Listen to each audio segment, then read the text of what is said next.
Hello friends, তোমরা কেমন আছো? আশা করি খুব ভালো আছো। আমি আবার একটি ছোট্ট ভিডিও নিয়ে তোমাদের সামনে হাজির হয়েছি। আর এগুলো কী বলতো, এগুলো বাকসা পাতা। জানো তো, আমাদের পরিবারে না সবাইকার খুব ঠান্ডা লেগেছে, সেই জন্য আজ আমরা বাকসা পাতা জল ফুটিয়ে খাবো।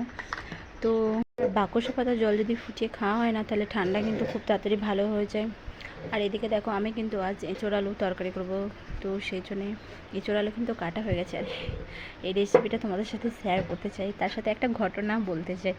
জানো তো, এঁচোড় আলু তো খেয়েছি, কিন্তু কখনো রান্না করিনি। বাপের বাড়িতে মারা দিদিরা রান্না করেছি, খেয়েছি, কিন্তু আমি কখনো নিজে রান্না করিনি এঁচোড় আলু। তো প্রথম যখন বিয়ে হওয়ার পর শাশুড়িমা বলেছে যে এঁচোড় আলু রান্না করো, তো বলেছে মাংসর মতো রান্না করে। তো আমি যেরকম সব কিছু মশলা, তো সব রকম মশলা কিন্তু বেটে আমি রেখে দিই। তো শাশুড়ি মা আমাকে বলেছিল যে মাংসর মতো রান্না করে। তো যেরকম মাংস রান্না করে আমি সেরকমই রান্না করেছি। তো সেদ্ধ আর হচ্ছে না, জানো তো। তো আমার শাশুড়ি মা বলছে, তুই কীরকম রান্না করেছিস যে সেদ্ধ হয়নি? বলছি, কেন? তুমি তো বললে যে মাংসর মতো রান্না করে, তো সেই মাংসর মতো রান্না করেছি। বলছে, আরে খেপি, এঁচোড়টাকে তো সেদ্ধ করতে হয়, এঁচোড়টা কি সেদ্ধ করিসনি?